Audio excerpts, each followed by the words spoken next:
I love camping alone. Most people think it's strange, but solitude in the woods always cleared my mind. No phones, no noise, just trees and silence. In October 2021, I decided to spend a weekend in a remote forest campground in northern Montana. There were 8 campsites total. Only one was occupied, mine. Or at least that's what I thought. I arrived around sunset and set up my tent near a small lake. The water was perfectly still, reflecting the orange sky. Everything felt peaceful until the night came. Around 1:30 a.m., I woke up to a strange sound, whistling, soft, slow, almost melodic. At first, I thought it was the wind passing through the trees, but the rhythm was too deliberate. Something was whistling. Outside my tent, my heart began to race. I stayed perfectly still, listening. The whistling moved slowly around my campsite, circling, crunch, footsteps, then silence. I grabbed my flashlight and knife and waited. Few minutes passed. Nothing. Eventually, exhaustion won and I fell back asleep. The next morning, I stepped outside and immediately froze. There were footprints around my tent, dozens of them, walking circles, tight circles, like someone had walked around my tent for hours. The prints led into the forest. I considered leaving, but curiosity got the better of me, so I stayed. That night, the whistling returned, but this time it was closer, much closer. It started behind my tent, then slowly moved to the side, then directly in front of the entrance. I could see a shadow through the fabric, a tall figure standing there, not moving, just standing. Then the whistling stopped, and a voice whispered, I know you are awake. Every muscle in my body locked up. I didn't respond. The voice spoke again. You shouldn't camp alone. The shadow lingered for another minute before walking away. I didn't sleep again that night. The next morning, I packed quickly and started hiking back to my car. About halfway down the trail, I saw something nailed to a tree, a photograph of my tent taken the night before from about 20 feet away. My stomach dropped. Someone had been watching me the entire time. I ran the rest of the way to my car and drove straight to the ranger station. When I showed them the photo, one ranger's face went pale. He walked into the back office and returned with a folder.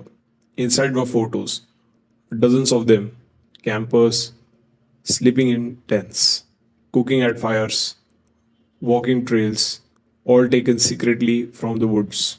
The ranger looked at me and said quietly, we think someone has been living out there for years.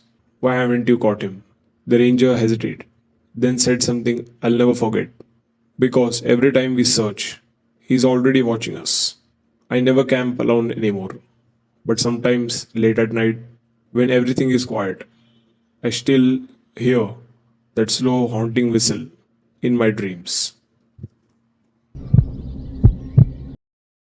I learned a hard lesson about remote campgrounds in Oregon. Always check if somebody else is nearby. In June 2019, my girlfriend Sarah and I drove to a secluded campsite in the Cascade Mountains. The campground had 15 sites, but only one had a vehicle. Site 14, a rusted red pickup truck. No tent, no lights, no person, just the truck. Sarah shrugged. Maybe they are hiking. We set up at Site 8, about 50 yards away. Night fell quickly in the forest. Around midnight, Sarah woke me up. Did you hear that? Someone was walking around the campground. Slow footsteps on gravel. Three crunches.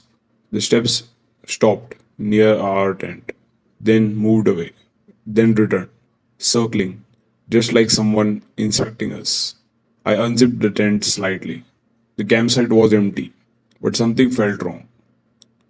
Then I noticed the truck at site 14. The driver's door was open. The next morning, we walked over to look. Inside the truck were empty food cans and blankets, like someone had been living there. But no driver, no gear, nothing. Sarah felt uneasy, so we decided to leave that afternoon. While packing, I saw something that made my stomach drop. Someone had stacked small stones around our tent, perfect circles, three of them like a boundary or a warning. We packed faster, but as we were loading the car, Sarah froze. Where did that come from? She pointed toward the road, a second truck parked behind ours. I hadn't heard it arrive. Standing beside it was a man, tall, thin, wearing dirty clothes. He was staring at us. No blinking, no speaking, just watching. I stepped forward. Can we help you? He smiled slowly. You slept well? My skin crawled. How long have you been there? I asked. He ignored the question. Instead, he said something chilling. You shouldn't sleep with the tent zipper facing the woods. Sarah grabbed my arm. Let's go. We got into the car and drove away. I checked the mirror. The man was still standing there, watching. But the story didn't end there. 3 weeks later, a park ranger called me.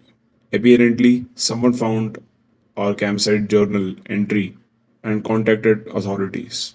The ranger asked if we had seen a man with a red truck. Yes. The ranger sighed. That truck belongs to a missing hiker. My heart dropped. When did he go missing? The ranger paused, then said, 7 years ago. This happened to me during a solo camping in Colorado, and it's the most disturbing experience of my life. The first sign something was wrong happened on the second day. I left camp around noon to hike a nearby ridge. When I returned, my tent zipper was open. I knew I closed it. Inside, nothing was stolen, but my backpack had been moved, my sleeping bag unfolded, like someone had searched everything. I assumed it was an animal until that night, around 2 a.m. I woke up to a movement outside the tent. Footsteps, soft, slow. Someone was circling. Then they stopped, directly behind my head. The tent fabric pressed inward instantly, like someone leaning on it. Then they whispered, Hello. I grabbed my knife. Who's there? No answer. Just footsteps retreating into the trees. I barely slept. The next morning, I searched the area, and that's when I found it. About 30 yards into the woods was another campsite. Hidden, a tent. Same brand as mine, same color. My blood went cold. I stepped closer. Inside were items identical to mine. Same stove, same backpack model, same water bottle. Then I saw the worst part photos. Dozens of printed photos of me cooking, sleeping, walking, changing clothes. Taken over the last 2 days. My hands started shaking. Someone had been watching me, studying me, copying everything I did. Then I heard something behind me. A voice. My voice. Perfectly mimicking my tone. Nice campsite. I turned slowly. Standing 20 feet away was a man wearing clothes almost identical to mine. Same jacket, same hat, same boots. He smiled. I wanted to see how long it would take you. I backed away. What do you want? He tilted his head. I wanted to be you, he said. Then he took a step closer. I ran. I didn't stop running until I reached my car, 2 miles away. I called the police. Police searched the area the next day, but the second campsite was gone. No tent, no photos, no person. Like it never existed. But before leaving the forest, an officer found one last thing a camera memory card.